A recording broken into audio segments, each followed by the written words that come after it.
You have nice nails right now. I lost 2 of my fingernails in a tragic fingering accident. I was just going to say in a finger-painting accident. Not really. I was just scratching my dog. Scratching my dog really aggressively, and was like, next question, please. That's what they call it now. Yeah, that's what they say. Yeah. Oh, please don't ask.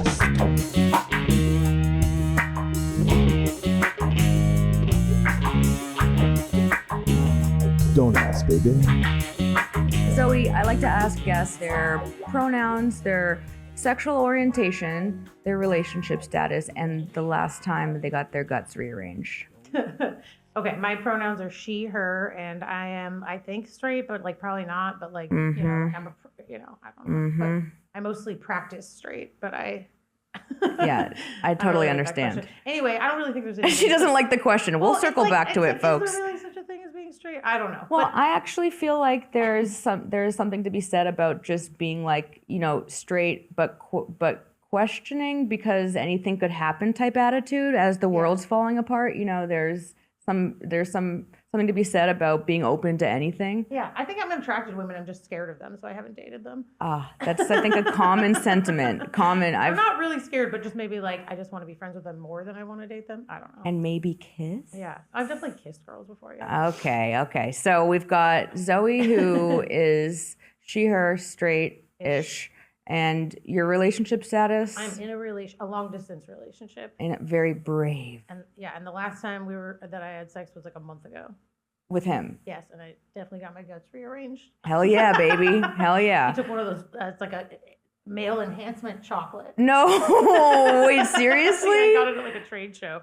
Oh, I was gonna say. I thought you were gonna say a train station because no, at like a weed trade show where they like give you all these samples, and he's like, "Oh, I got this chocolate." And then, so what is that like? What, it had Viagra in it? I don't know. I think it just had like, you know, like all those natural aphrodisiacs or whatever. Placebo. It was a placebo chocolate. It worked, though. It worked because he wanted it to work. No, I mean, think it had something in it that makes I gotta see the label. I'm skeptic. I'm a skeptic when it comes to those things because, like, where's all the science about turning women on? Okay, come on. I'm dying to get over the SSRI problem where I'm just like, you know, I would love to come this year. Like, you know, my girlfriend goes down on me and she's like, hey, it's been a day. Do you want to get off? I'm like, I would love to eventually. Yeah, you're right. But you know, people on SSRIs, they know the struggle. So your boyfriend lives in Las Vegas, right? In Las Vegas, yes. And that's not too bad. You're in the same time zone. Yes, we are. So you see each other how often? You go back and forth, I guess. Probably like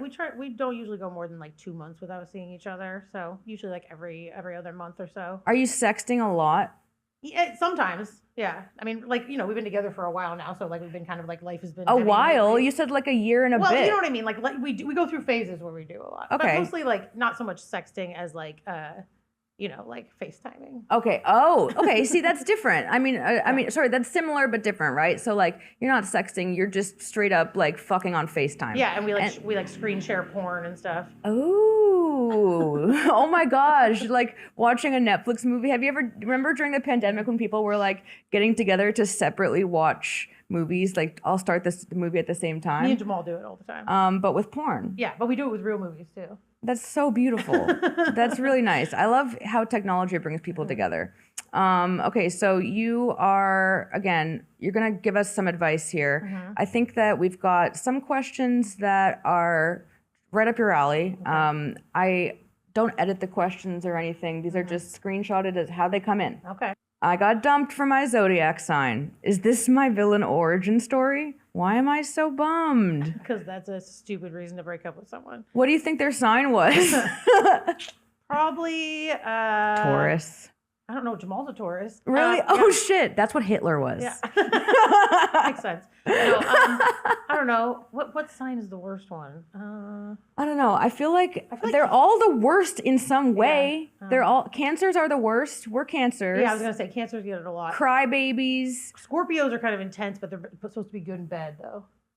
I think, I don't know. I wish that we had some sort of chart that listed all of the qualities to refer to. Well, this is actually funny because one, I think that like you obviously have known people with different signs and they're not all the same person. So I feel like this is like a cop out. They just didn't like you. I was gonna say that's this is somebody made the person who broke up with you made up a reason they because already knew you, and then they were like, "Oh, you're a Capricorn." No, or something, or they My thought family that doesn't like or they thought that things were going well, like, and they something happened that they didn't want to hurt your feelings about, like maybe you are weird and bad. Or I wouldn't have accepted this. I would have like caused a huge fucking stink if somebody tried to break up with me because they found out that I didn't. But it's funny because this is actually how me and Jamal met, or how we started like dating. Was I posted a joke about how I said like I pretend to be into astrology so I can blame my emotional instability on the fact that I Are you serious? Cancer sun and a Scorpio moon, and then he was like, I love Cancer women with Scorpio moons, and I was like, are you trying to astrology flirt with me? And then he like inboxed me. That's so really actually, funny. because his best friend's a Cancer, so he was like, I need to date Cancers because he gets me better than anybody. And then so that's actually funny that is what brought us together, even though I'm poo-pooing it as a reason to break up. I like being a Cancer because I really feel like I have this affinity with crabs and crustaceans. Like I'm Jewish and was raised like kosher style, so I grew up never eating seafood, and I also love the beach, and very much like a water sign. And I'm also kind of like a little bit like hard on the outside and very gooey on the inside and delicious with butter. I like that. Yeah. I don't know. I like to think that I'm hard on the outside, but I don't know. I've been told that like I'm pretty, I'm maybe a little intimidating. I've had people tell me that too, but I'm also like, you're reading me wrong. I'm just uncomfortable. Have you seen that meme or the picture of the crab holding a knife? Yes. Yeah, that's kind of like, I feel like that's my spirit animal. If I had a spirit animal, it would be a crab holding a knife, or maybe a cigarette. I don't know, one in each claw, so to speak. I like the villain origin story thing because it makes me think of the Zodiac killer. Like maybe that's why. Yeah. Maybe that's why he did all that. That's actually Because I mean, what else would be the reason? I don't know. My advice to this person is get the fuck over it. Get back out there. Yeah, well, this person was also just like be like, that's not a legit answer. So like, wait, you think? I feel like if somebody gave me a bullshit answer, I'm not gonna give them the energy to like. I don't think it's necessarily wise to pry and ask someone. No, I don't think I would pry, but I think why? I would be like, what's the real reason? Like, I don't know. I don't care. I think I would be like, no, you're stupid. No, we're never gonna talk. Oh yeah, but the reaction. I would definitely say something bitchy in response. Well, maybe this person was in love with this person probably too soon. Some people fall really quick and they get the new relationship energy and then they lose all sense of logic. And seems like that kind of person. Well, isn't it weird to be dating somebody and not know when their birthday is yet until like after you're already together to break up? Yeah, like, that's that seems like you moved way too fast. I don't know. You didn't know anything about each other. It's possible also that some of these questions are just fake people who want attention. Yeah. Anyway, if you asked this question, you got your attention. Good for you. Yeah. And got us some content. Thank you for that. Next question, please. What's the line between a turn on and a fetish? I think a fetish means you can't get off without it. Oh, is that accurate? I think like a fetish is something that's just like something atypical. That's that's not just like what you would consider like vanilla. Like something that isn't traditionally a turn on to like the average person. Yeah, something that's not traditionally sexual, I think. Because I've had this conversation, it's like, can you have a boob fetish? It's like, I don't know, I feel like you can be really into boobs, but can boobs be a fetish? Then I think, actually, yes. Well, yeah, because if you only like people with boobs. No, but think about, actually online, I'm obsessed with this woman named Allegra Cole. You know who she is? She's like into extreme body modification, and she has like the most gigantic fake tits, like the kind that look will kill you. Yeah. If you like, I feel like there's got to be some sort of like suffocation with the boobs thing, but again, that's not the boobs themselves. That's like the something that you've taken and elaborated on in your erotic imagination, so to speak. And I think want to know though if it. Don't want to know what the definition. We can look up the definition. And I always thought that it meant that like you couldn't get turned on without it, but I don't have any reason to know where I got that from.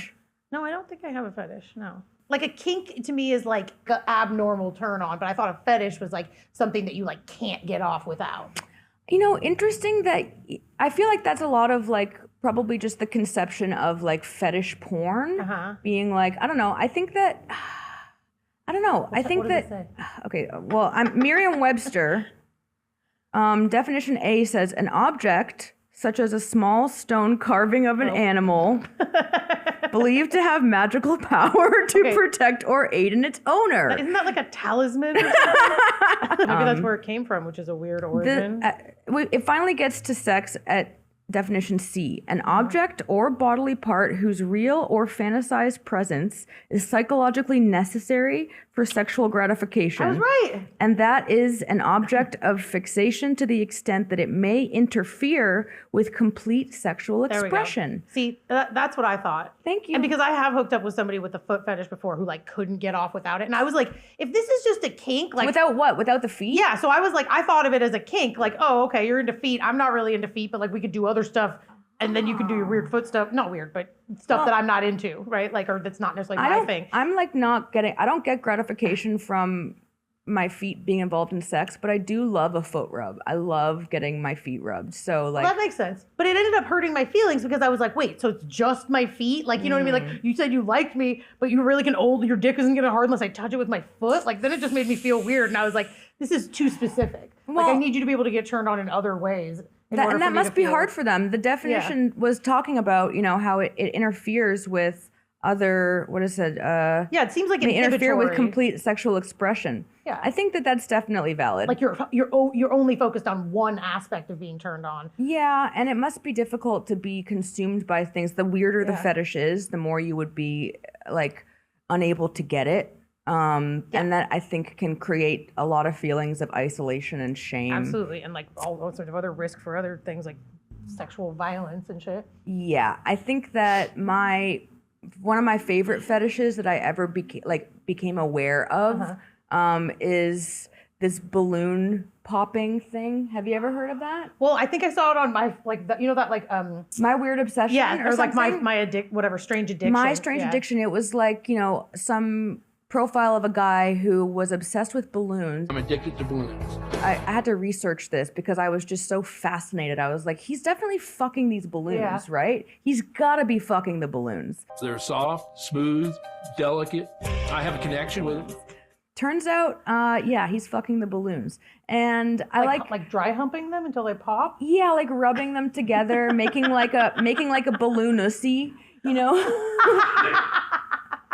Just out of like a deflated balloon or like no, they're inflated and like then they're all put together like the way they intersect, and he's making love to the balloons. That's and weird. Honestly, good for him because well, I shouldn't say weird. It's odd. Yeah, Different. I think that weird is an okay reaction because you can't please them all, folks. Yeah, well, and my thing is, a lot of people think it's like when I say weird, I'm being offensive, but I'm like, I like weird stuff. So like I say everything's weird. It's actually what annoys my boyfriend. He's like, you always say everything's annoying or weird. And I'm like, well, because it is. Have you fucking been around? Well, annoying and weird is how I get described all the time. Yeah, People describe me like that all the time. Weird and annoying is like basically the first two things people would describe me as. Okay. That makes sense. No. Honestly, I love you. Thank you so much for being here. I'm trying to hide. You have nice nails right now. I lost 2 of my fingernails in a tragic fingering accident. I was just going to say in a finger pain accident. Not really. I was just scratching my dog's scratching my dog really aggressively and was like, next question, please. Sure. That's what they call it now. Yeah, that's what they say. Dog. Yeah. It's not a euphemism. Oh yeah, this question came in and I thought of you instantly. Saved it for you. Oh, okay. Can long distance relationships be monogamous? I love my BF, but the sexting isn't cutting it and we can't move to the same place until next year. Seems like you answered your own question, babe. Yeah, I think they can be, but I think it makes it more challenging. Obviously, I think it makes it challenging to open your relationship too, probably. But first thing I think of when I try and answer these questions is who is this person who's asking this question? Because the way it's phrased, can long distance relationships be monogamous? Obviously, yes, they can. Yeah. Can it be for you? Yeah, that's what I mean. That's what I mean. It's like this is your thing. Yeah, like it is obviously. Yeah, I mean, I think that there is it's time to have a hard conversation, folks. Benefit. Yeah, yeah. Well, me and my boyfriend are like we're open right now because we are long distance. That's like pretty much the main reason. And how did you broach that conversation? Was it from the beginning? And were you kind of like, were you weirded out by that conversation? Like, can you tell us how you approached that conversation? Well, we didn't start hanging out like it was going to be a relationship. I think it was like it was mostly just a sexual thing. So then like we were talking, and he had just gotten out of a really long relationship. So I was like, it's not even realistic to like think that he would be ready for that anyway. Plus I was like not really looking for that, you know what I mean? Okay. So then when we started like talking more and hanging, you know, like it continued, then it was like, I just started slowly progressing as like a conversation about being open. And then as the relationship got more serious, then obviously like the conversation around what that looked like got more because detailed. that could be so many different things. So we're pretty much like, we're totally like head over heels in love with each other and obsessed with each other. So Gay. it's definitely just sex.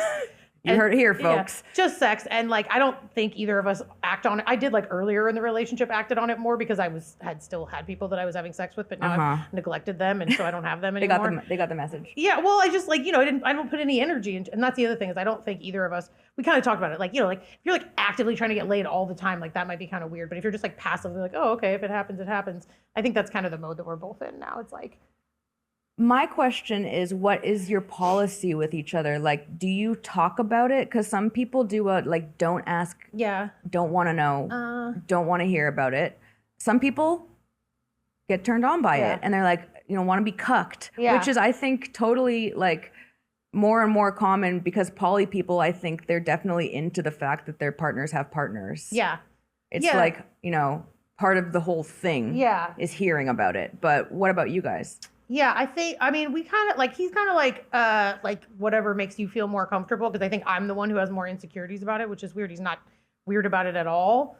What do you mean he's not? So like, you think that he feels that he does a good job of like, he doesn't get jealous. He doesn't. He doesn't get jealous. No, he doesn't get jealous. He doesn't like question what I'm doing. He definitely likes it. I mean, that's my read on him. Yeah. I don't know him very well at all, but I think it turns him on. Yeah, he's definitely enjoying it. He does always say everybody wants to fuck you, and I'm like, I don't think they do, but I think you like thinking everybody wants to fuck you. Everybody wants to fuck you. He does say that a lot. That's all right. Yeah, so I think it does turn him on, and I'm like, I am entertaining the idea of being turned on by it. I feel like that's the first step of being turned on. It's entertaining the idea of being turned on. If it was like just sex, then I would be turned on by it. But because I have all these like hang-ups around like being lied to, being cheated on, being left for someone else, or all the break up with someone and they get a girlfriend the next day or whatever the fuck. So I think it's like I have hang-ups around like what does it mean about our relationship? But as far as like the actual sex goes, like I could see it being hot, but there's just so much other shit tied into it.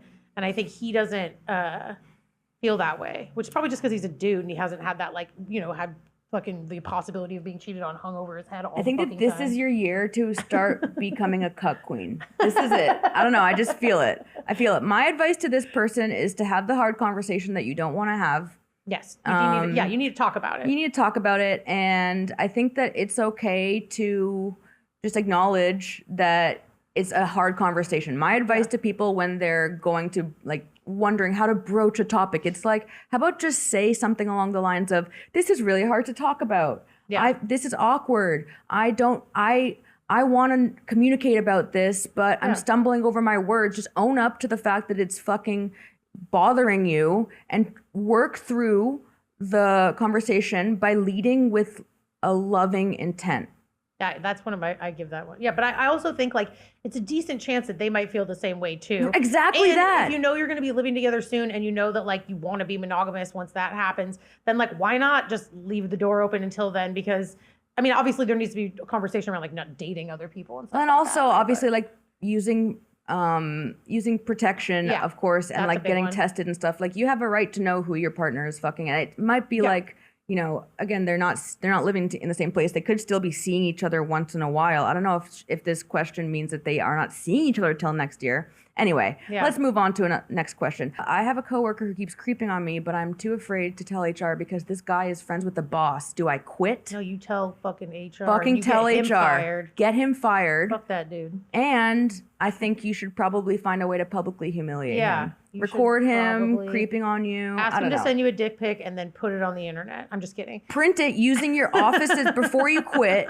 Print the dick pic. flirt with him. I don't know. Ask him to go into the copy room and press his dick up against the copy machine. And it's like you're going to put it in your room, but then you post it all over the office. That's all. We just gave some pretty bad advice. No, we don't really want you to that do was that. pretty. That was a lot of bad advice at once. I think that this is probably. I actually once. I just don't like him. That's my I don't. problem. Yeah, that was my instant thing was like, oh, I hate Fuck the this guy. guy. I hate that guy. That guy. And we support you. Yeah, and he's using his Questioner. power to prevent you from being able to fucking. Yeah, stand that up really for annoys the yourself. shit out of me, and I actually have beef with that because once this guy, You quit and then you sue. yeah, I mean, if you can lawyer up, but you also have to document everything. If there is harassment for real, always like forward any emails that are on a personal email to I don't know, document is the advice that I would give. My like When is the HR person friends with the boss? Like, yeah, I would say that we are empowered after Me Too to just not take this shit Yeah. anymore. have to take I that. used to do this job going door to door selling fiber internet. Lasted 2 weeks because I got super sexually harassed by a coworker who was like, oh, I remember this. yeah. And then I told my boss, and he was like, okay, I'm so sorry that happened. We're gonna make sure you guys never work together again. And I was like, You're like, I don't that's know. not really enough. I don't Yeah. know. I kind of want him to be fired and I want there to be consequences. But I kind of suddenly was like, okay, I saw that the company wouldn't keep me safe in the future. So I quit. Yeah. And then I was like, honestly, I don't feel like I would have felt empowered to do that if I hadn't been like aware of all of the, I don't know, collective kind of saying of enough is enough. I think that the Me Too movement was very interesting kind of change in cultures like this as well, like Yeah. workplace culture. It's just ridiculous. I wish there was something funnier to say about Yeah. this, but at the same time, like we could come up with maybe a funny prank if she does quit. Like Yeah. I like victimless pranks. Yeah.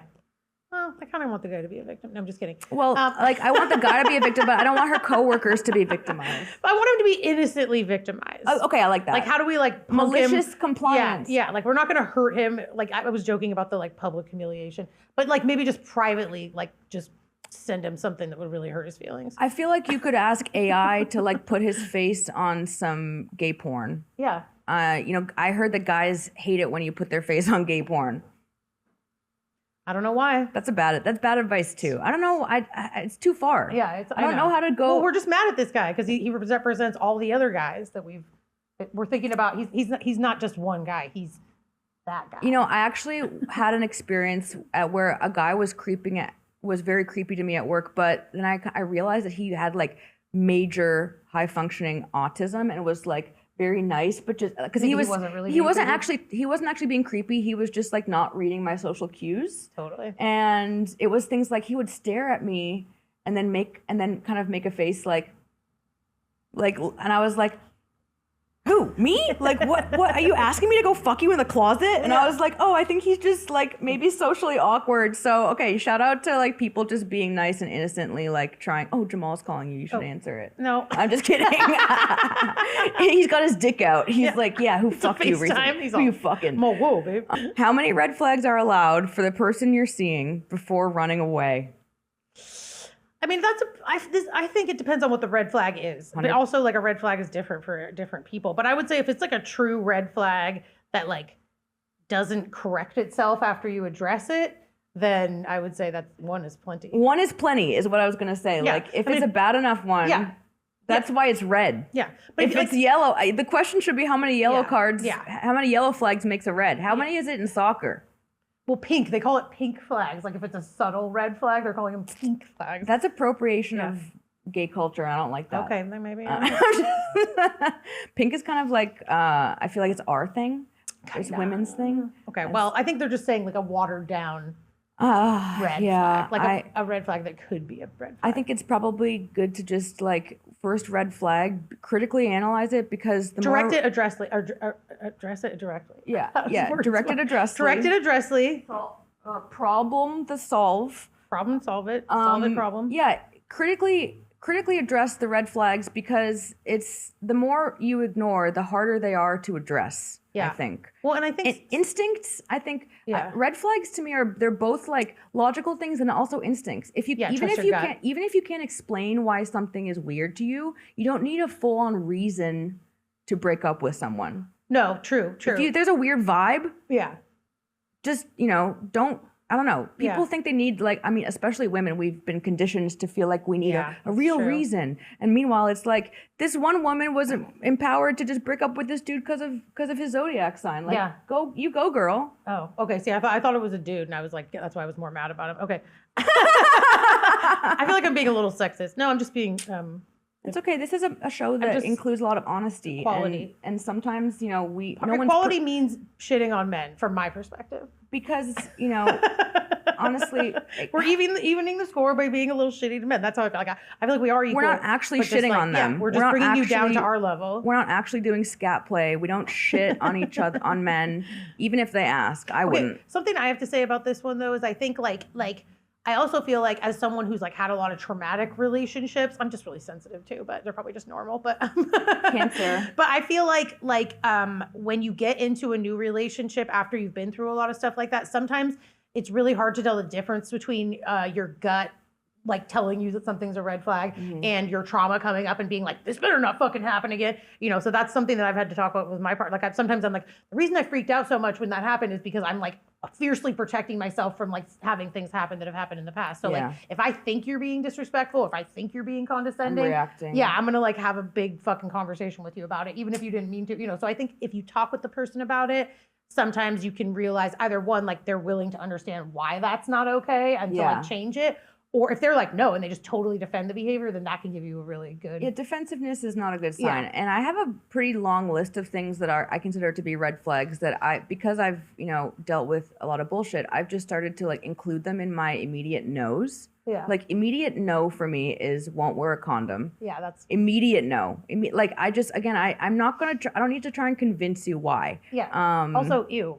Yeah, ew. We had on the live show this past week, we had a question that was like, I'm a guy who's allergic to latex, but women just think I'm an asshole. What do I do? You're like, bring non-latex condoms with you, dummy. Well, yeah, non-latex condoms. And Matt said, I said, dummy, who was it?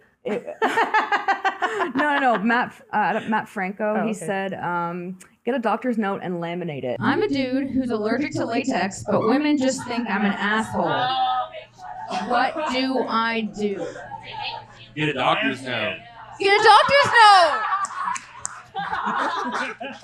That's really good advice. Hell yeah, that'd be a dope fucking... I would laminate that. Laminate it! I was just about to say. Also, you can choose to not use one together. We're all adults. I have things that are immediate use, like if you drive a pickup truck above a certain size, yuck. But if it has some of those balls hanging off the back, then you go back. Then back it, right? Exactly back. Big but they have truck. veins. No, if it's got a big, gross truck balls or whatever, truck nuts. Truck nuts, that's what they're called. Yeah. Yeah, that's actually probably like somebody who I would run far away from. No, I'm joking. I don't want to generalize, but like if it's not for work and you drive a big pickup truck, like I just think you're weird. Yeah, I agree with that. You have to hop to get in and out of it. Yeah, I don't like that. Also, I don't like people who I'm an instant no with people who are like very judgy about what people drink. Have you ever met somebody who's like a snob like about a snob about anything? I don't like snobs. Yeah, I don't in like general, I don't like people that are snobby. That's not my anyone jam. who's like, oh, and like especially coffee snobs. Ew, I hate those people. It's like, yeah, I want a vanilla latte with a lot of dairy milk. Yeah, and I swear to God, if you say something about my sugary dairy latte, I'll break up with you. You don't like Dutch Brothers. Okay.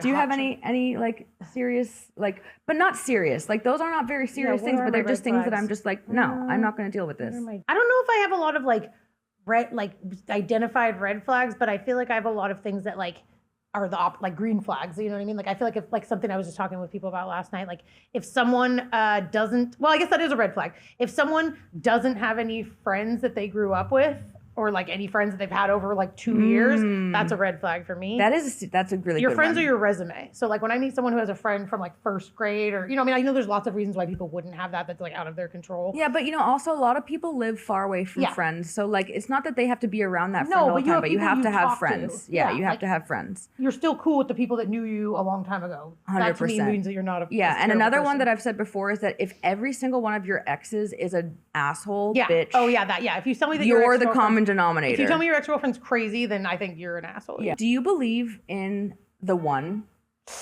No, I think that's. I think the one is like relative on so many different things. No, I don't think there's like a predestined person that's out there for you. No, if you could assign a number to Jamal, as what do you mean? As a decimal. From 0 to 1, what is he like? 0.8. You mean like, 0.85? You mean like the one for me? Yeah. Oh, what's the compatibility rating? Oh, you feel I like think we're he's pretty compatible. I mean, above an 80. A. Yeah, I mean, I'm definitely like thinking about marrying him one day.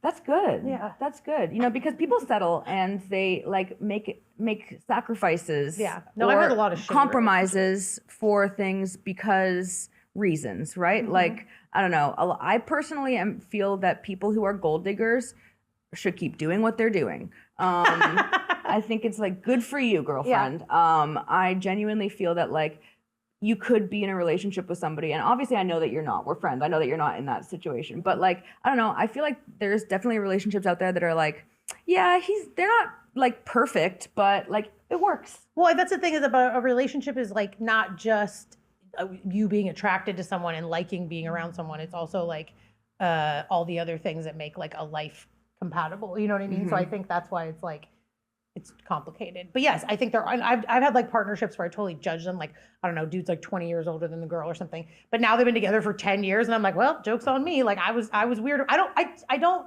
take back that I thought it was weird. There's someone for everyone. But now that they're still together, I will accept that I was wrong. But I'm still going to judge you if you date someone 20 years younger than you initially if you're a dude. Judging is totally normal and allowed. I just want to be, like, I've said this before, I want to be judged for the whore that I am, not the whore that people think that I am. There you go. I feel the same way. I hate it when people are, like, talking shit about me. Allegedly I did something and it's like, oh, I did not do that. Like, I've done lots of other shit. If you knew the shit I did, oh boy, you would not know what to. You wouldn't be saying shit. You'd be afraid. I feel the same way. Like I'm flawed for sure. I'll have to say sorry at some point in our friendship, probably. but like, I will not stand for being accused of shit that doesn't represent me accurately. But we can make fun of me and like talk shit about me together. Yeah, I'm on the same page as you with that. Well, I love you so much, and I think that like you are definitely one of the people who I would privately go to for advice. If I needed it, and I definitely do. We can talk later. I have opinions. I think that you're like the big sister that I never had. So thank you so much for being on the show. I love you. Thanks, guys. Thanks, guys. Bye. Bye. Bye. Oh, please don't ask.